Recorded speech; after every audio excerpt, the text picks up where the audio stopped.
اور بعض لوگ جو ہیں وہ یہ سوچتے ہیں کہ سفر کے مہینے کے جو 13 دن شروع کے وہ منحوس مہینے ہے، اور ان 13 دنوں کے لوگوں نے نام بھی رکھ دیا ہے جس کو 13 تیزی کہا جاتا ہے۔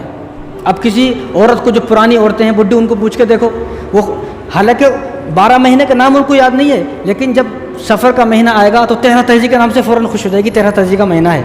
کیوں؟ کیونکہ شروع کے جو 13 دن ہیں ان کا نام 13 تیزی رکھ دیا، ان کو منحوس بھی قرار دے دیا ہے۔ کیوں منحوس قرار دیا؟ اس کی 2 وجہ ہیں۔ ایک وجہ یہ ہے کہ ان لوگوں کی سوچ یہ ہے کہ ان 13 دنوں میں، جو سفر کے 13 دن شروع کے، ان 13 دنوں میں آسمان سے بلائیں نازل ہوتی ہیں، پریشانی نازل ہوتی ہے، مصیبتیں نازل ہوتی ہیں، بیماری نازل ہوتی ہے۔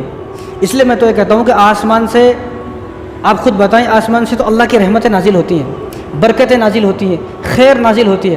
آسمانوں سے تو ہمارے لیے رحمتیں نازل ہوتی ہیں، خیر کے فیصلے ہمارے لیے نازل ہوتے ہیں۔ اب بتاؤ، آسمان سے اللہ تبارک و تعالیٰ کو معاذ اللہ یہ لوگ ظالم بول رہے ہیں کہ اللہ تعالیٰ پریشانی برسا رہے ہیں، معاذ اللہ کتنی بڑی بات ہے، اللہ پر الزام لگا رہے ہیں کہ اللہ کسی پر پریشانی برسائیں گے۔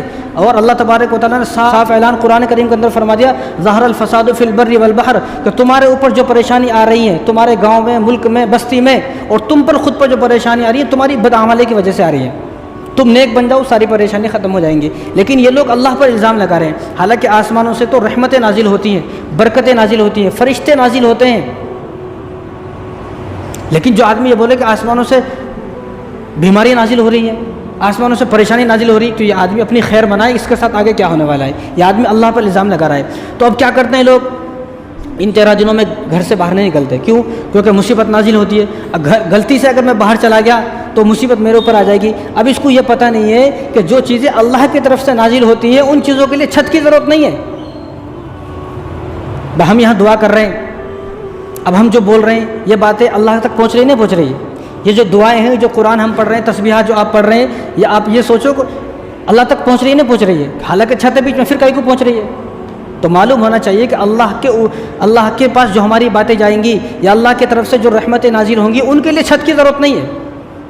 چاہے کوئی آدمی 7 تالے کیا 14 تالوں کے اندر بیٹھ کر پڑھے، یا 14 تالوں کے اندر بیٹھ کر کوئی آدمی گناہ کرے، وہ بھی اللہ تبارک و تعالیٰ کے پاس پہنچنے والا ہے۔ تو بعض لوگ کیا کرتے ہیں، وہ 13 دن گھر سے نکلتے نہیں ہے، گھر میں رہتے ہیں۔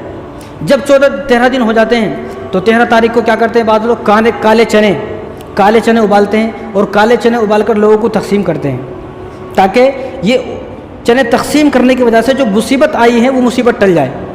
قرآن کبھی پڑھنے کی توفیق نہیں ہوئی، نماز کبھی پڑھنے کی توفیق نہیں ہوئی، اللہ سے دعا کرنے کی کبھی توفیق نہیں ہوئی، لیکن چنے ابال کر یہ سوچنا کہ جو مصیبتیں نازل ہو رہی ہیں وہ مصیبتیں چلی جائیں گی، تو عجیب سی بات ہے۔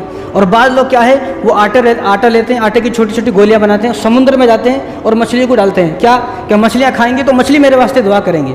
تو جب مچھلی میرے واسطے دعا کریں گی تو مچھلیوں کی دعاؤں کی برکت سے جو مصیبت آسمان سے نازل ہوئی ہے وہ ساری مصیبتیں ٹل جائیں گی۔ اس لیے میں کہتا ہوں کہ اگر آپ کو دعائیں لینی ہے تو انسانوں کی دعا لی جائے۔ مچھلیوں کی رزق اللہ تبارک و تعالیٰ نے طے کر دیا ہے، مچھلی کتنا کھائیں گی، کب کھائیں گی، کیا کھائیں گی، یہ اللہ نے ذمہ داری لی ہے۔ کبھی کسی کے گھر میں آئی مچھلی، بول لیں میں فلاں سمندر میں رہتی ہوں، میرے واسطے کھانا ڈالو۔ جتنے بھی دنیا کے اندر جانور ہیں ان تمام جانوروں کی کھانے کی ذمہ داری اللہ نے لی ہوئی ہے، ان تمام جانوروں کو اللہ کھلاتے ہیں۔ کسی انسان کے بس میں وہ بات نہیں ہے کہ کسی جانور کو کھانا کھلا سکے۔ حضرت سلیمان علیہ السلام نے دعوت کی پوری دنیا کی، لیکن صرف ایک مچھلی، جو کھانا انہوں نے پوری دنیا کے واسطے بنایا، ایک مچھلی آ کر وہ کھانا کھا گئی، صرف ایک مچھلی۔ تو کسی جانور کو ہم کھانا نہیں کھلا سکتے، ہر جانور کی کھانا کھلانے کی ذمہ داری اللہ نے لی ہے۔ اگر کسی کو دعا لینا ہے تو انسانوں کی دعا لے، غریبوں کی دعائیں لے، یتیموں کی دعائیں لے، بے سہارا لوگوں کی دعائیں لے، بیواؤں کی دعائیں لے، جن لوگوں کا والدین کا سایہ سر سے اٹھ گیا ان کی دعائیں لے۔ یہ سوچنا کہ مچھلی میرے واسطے دعا کریں گی، تو حضور صلی اللہ علیہ وسلم نے صاف ارشاد فرما دیا، جو آدمی روزہ رکھتا ہے فرشتے اور مچھلیاں اس کے واسطے مغفرت کی دعا کرتی ہیں۔ روزہ رکھو، اور جو آدمی نماز پڑھتا ہے اس کے واسطے بھی فرشتے اور مچھلیاں دعا کرتے ہیں، مچھلیاں اس کے واسطے دعا کرتی ہے۔ اور جو آدمی قرآن پڑھتا ہے اس کے تو اللہ تبارک و تعالیٰ اتنے فرشتوں کو نازل فرماتے ہیں اس کے اوپر کہ اس کے سر سے لے کر آسمان تک فرشتوں کی قطار لگ جاتی ہے، وہ سب لوگ اس کا قرآن سنتے ہیں۔ جب قرآن پڑھ کے فارغ ہو جاتا ہے اور بند کر دیتا ہے تو وہ فرشتے اس کے لیے مغفرت کی دعا کرتے ہیں۔ تو کسی مچھلی کو کھانا کھلانے کی ضرورت نہیں ہے، قرآن پڑھو تو فرشتے دعا کریں گے، مچھلی دعا کریں گے۔ نماز پڑھو، روزہ رکھو، نیک کام کرو، جو آدمی نیک ہوگا تو فرشتے خود بخود اس آدمی کے واسطے دعا کریں گے۔ مچھلیاں سمندر میں اس کے واسطے خود بخود دعا کریں گی۔ اگر کوئی آدمی نیک ہے، کوئی آدمی بدکار ہے، بد کردار ہے، بداخلاق بدتمیز ہے، وہ چاہے آٹے کی گولیاں پوری دنیا کے لوگوں کو کھلا دے پھر بھی اس کے واسطے رحمتیں اترنے والی نہیں ہے اللہ تبارک و تعالیٰ کی طرف سے۔ تو میں تو اس لیے کہتا ہوں، اور بعض لوگ ایسے ہیں جو جب 13 تاریخ ہوتی ہے تو سورہ مزمل کا ختم دیتے ہیں، سورہ مزمل کا ختم، گھر میں سورہ مزمل کا ختم کرانا کہ سورہ مزمل کی برکت سے جو گھر کے اوپر پریشانی نازل ہو ساری پریشانی ٹل جائے۔ قرآن کا پڑھنا اچھی بات ہے، قرآن پڑھنا چاہیے، صدقہ کرنا اچھی بات ہے، صدقہ کرنا چاہیے، لیکن یہ سوچنا کہ 13 کو ہی کرانا ہے یہ بدعت ہے، یہ بدعت عمل ہے، اس عمل کو ختم کیا جائے گھر میں سے۔ اگر کسی کے گھر میں یہ باتیں ہو رہی ہیں، یہ بدشگونی ہے، یہ سوچنا ہے کہ بھئی سفر کے 13 دنوں کے اندر آسمان سے بلائیں نازل ہوتی ہے، بدشگونی ہے۔ اور بدشگونی کے بارے میں حضور نے ارشاد فرما دیا الطیرۃ شرک، بدشگونی شرک ہے، یعنی جو آدمی یہ سوچتا ہے کہ یہ وقت میرے لیے منحوس ہے، یہ مہینہ میرے لیے منحوس ہے، یہ وقت میرے لیے منحوس ہے، تو وہ آدمی شرک کر رہا ہے اللہ تبارک و تعالیٰ کے ساتھ۔ کیوں؟ کیونکہ یہ وقت کس نے بنایا؟ اللہ نے بنایا۔ یہ دن کس نے بنائے؟ اللہ نے بنائے۔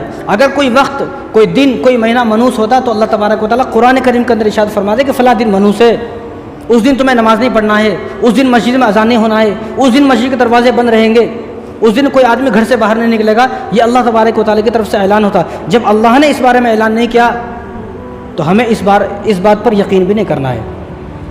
یہ تو پہلی وجہ ہے، جو آدمی سفر کے مہینے کو 13 دن کو، جو شروع کے 13 دن ہیں ان کو منحوس سمجھتے ہیں، پہلی وجہ ہے۔ لوگ یہ بولتے ہیں کہ آسمان سے بلائیں نازل ہوتی ہے۔ دوسری وجہ